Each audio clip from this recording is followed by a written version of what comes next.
10th class രണ്ടാമത്തെ ചാപ്റ്ററിനകത്തെ autonomous nerve സിസ്റ്റമാണ് നമ്മൾ നോക്കുന്നത്. അതിനെ സിമ്പതറ്റിക് സിസ്റ്റം എന്നും പാരാസിമ്പതറ്റിക് സിസ്റ്റം എന്നും രണ്ടായി ക്ലാസിഫൈ ചെയ്തിട്ടുണ്ട്. സിമ്പതറ്റിക് വ്യവസ്ഥ, പാരാസിമ്പതറ്റിക് വ്യവസ്ഥ. ഇത് പഠിക്കാനുള്ള ഒരു എളുപ്പമാർഗം, സിമ്പതറ്റിക് സിസ്റ്റം എന്ന് പറയുന്നത് നമ്മളൊരു കാര്യം കണ്ട് ഭയപ്പെട്ട് നിൽക്കുന്ന അവസ്ഥയിൽ നമ്മുടെ ശരീരത്തിലുണ്ടാകുന്ന മാറ്റമായിട്ട് അതിനെ ചിന്തിക്കുക. രാത്രി നമ്മൾ ഉറങ്ങുന്ന വേളയിൽ പെട്ടെന്ന് ഒരു ആൾ വന്ന് നമ്മുടെ അടുത്തായിട്ട് നിൽക്കുന്നു. ആ സമയത്ത് നമ്മൾ ഞെട്ടി എഴുന്നേൽക്കുന്നു. ആ അവസ്ഥയിൽ നമ്മൾ ചാടി എഴുന്നേറ്റ് നിൽക്കുമ്പോൾ നമ്മുടെ ശരീരത്തിൽ എന്തൊക്കെ സംഭവിക്കുന്നു എന്ന് മാത്രം ചിന്തിച്ചാൽ മതി. സിമ്പതറ്റിക് സിസ്റ്റം വളരെ എളുപ്പം പഠിക്കാം. അതായത് നമുക്ക് ഓരോന്നായിട്ട് നോക്കാം.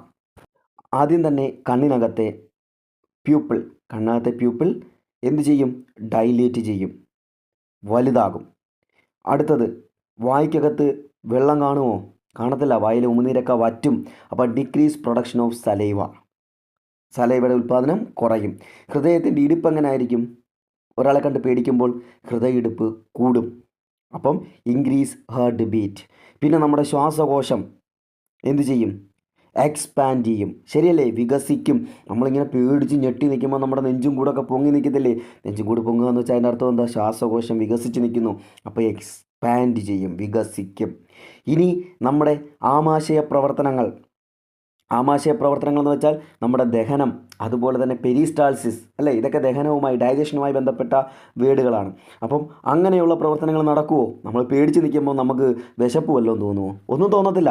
അപ്പോൾ സ്വാഭാവികമായിട്ടും slow down the process of digestion, ദഹനത്തിൻ്റെ പ്രവർത്തനമൊക്കെ കുറയും. അതുപോലെ തന്നെ നമ്മുടെ പെരിസ്റ്റാൾസിസ്, അല്ലേ? The wave like movement in oesophagus and stomach, അല്ലേ? ഈസോഫാഗസിനകത്തും നമ്മുടെ സ്റ്റൊമക്കിനകത്തും നടക്കുന്ന തരംഗരൂപത്തിലുള്ള ചലനത്തെയാണ് നമ്മൾ പെരിസ്റ്റാൾസിസ് എന്ന് വിളിക്കുന്നത്. അപ്പോൾ ഇത് രണ്ടും എന്തോ ചെയ്യും? കുറയും.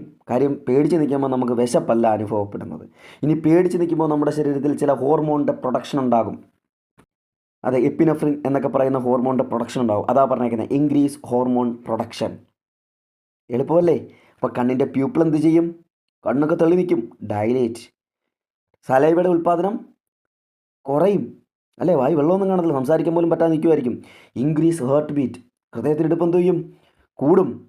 ലങ്സോ എക്സ്പാൻഡ്.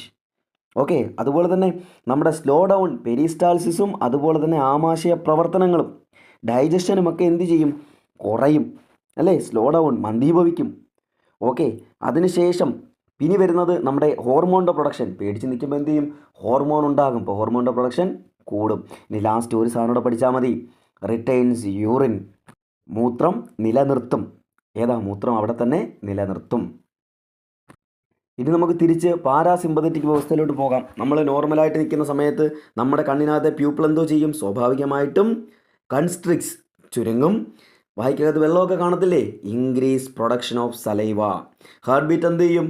നോർമലാവും, ഡിക്രീസ് ചെയ്യും, ഡിക്രീസസ് ഹാർട്ട് ബീറ്റ്. നമ്മുടെ ശ്വാസകോശമൊക്കെ എന്തു ചെയ്യും?